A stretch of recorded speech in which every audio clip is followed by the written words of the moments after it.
on Damiano, where St. Clair, who was the first female to ever become a part of the Franciscans, lived. And on the third floor of there was the bedroom, exactly as it was in the 13th century. There was a young man on that trip. He was 21 years old. His name was John. He was from Pennsylvania. He had cerebral palsy, and he had two very heavy braces on each one of his legs. We were going to go up to the third floor. Now, this was a winding staircase to get up to the third level where St. Clair's bedroom was. Now, John, in order to be able to go up the steps, he would have to move his leg out like this, you can imagine, and then he would go up the step, and then he'd bring the other one down, and then he'd go up the next step, and he would bring it back because his legs were stiff. But as we started to get into the very narrow part of the staircase, he couldn't, his legs wouldn't go out. He could only go this far, so he couldn't go up. And you can imagine he couldn't go down. It was impossible for him to go down. So there he was stuck. I was ahead of him. And he stopped me and he said, "Wayne, I'm in trouble. I can't go up another step because I can't get my leg out to the side. There's no room and I can't go back down. What are we gonna do?"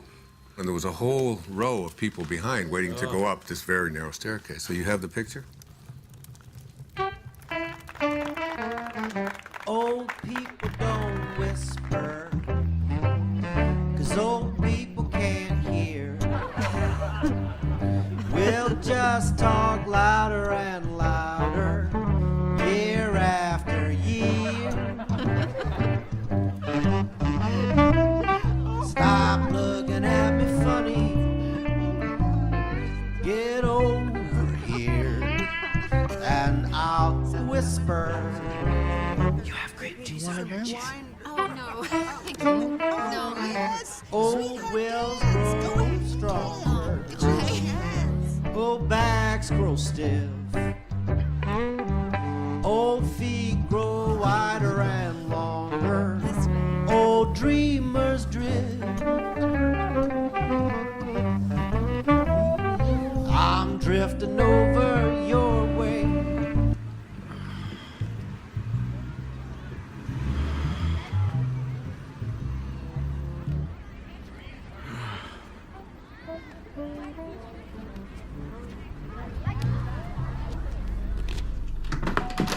Denise?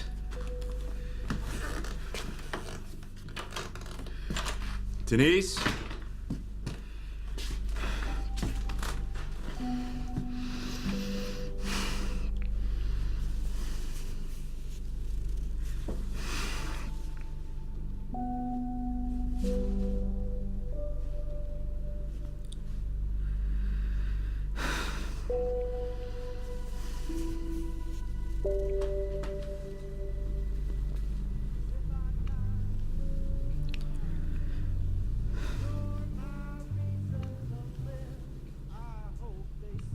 So I said to him, without even thinking, "John, what I want you to do is just strap yourself on over my back and put your arms around my neck and just lean over and I will carry you up these steps."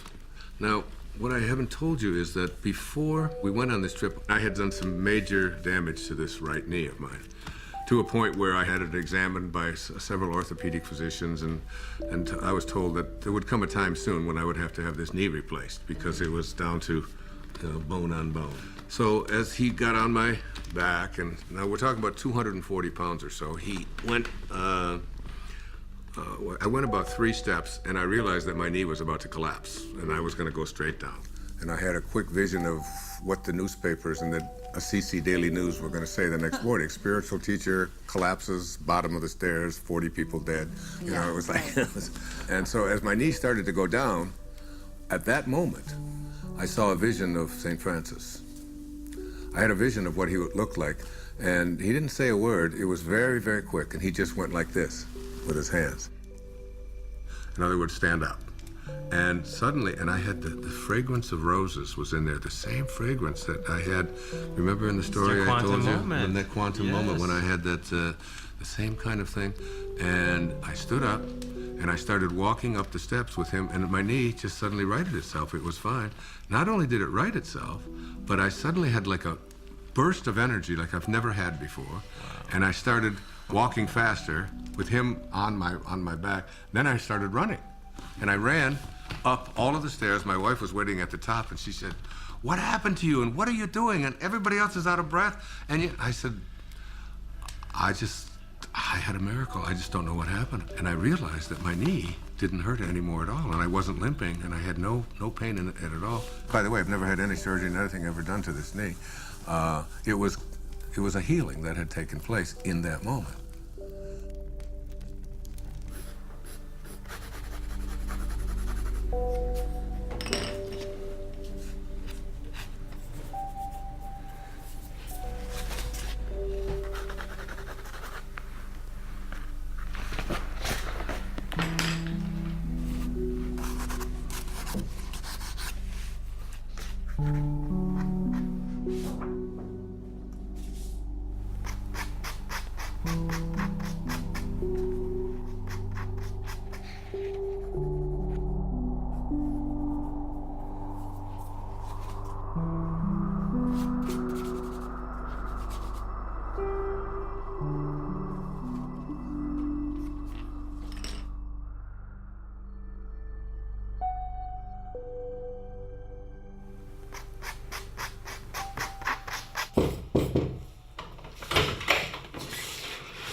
Hey, you coming to bed? Yeah, I'll be there in a minute.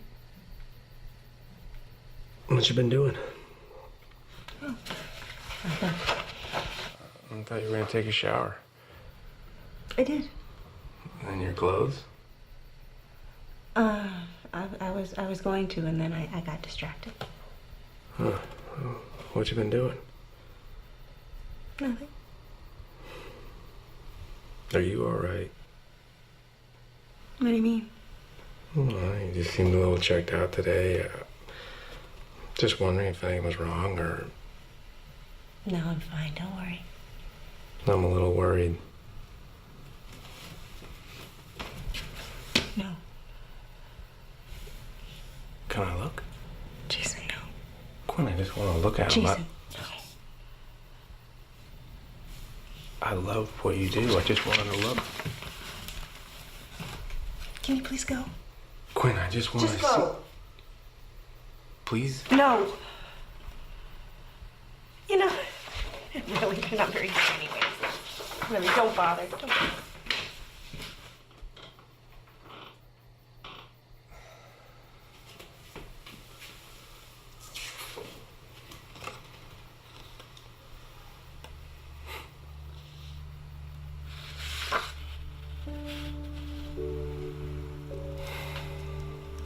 Later on, I started to talk about this miracle, but the thing that I did was, when people would ask me, "Why do you think it happened to you?"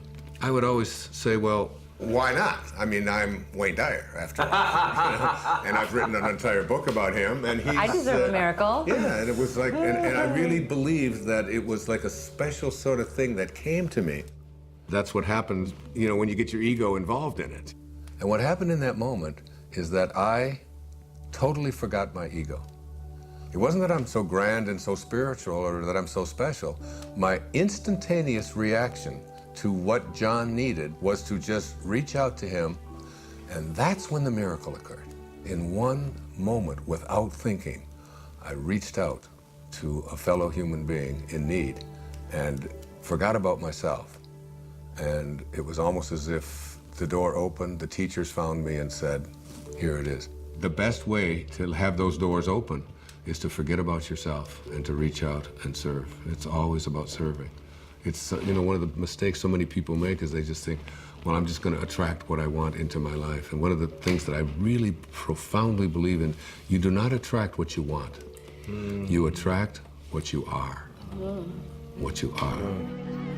I would have been too shy. I'm such an earnest guy. I would have no firm things to say. We ran in such different circles, my baby. Diagram different lines. Now we get Denise. Denise.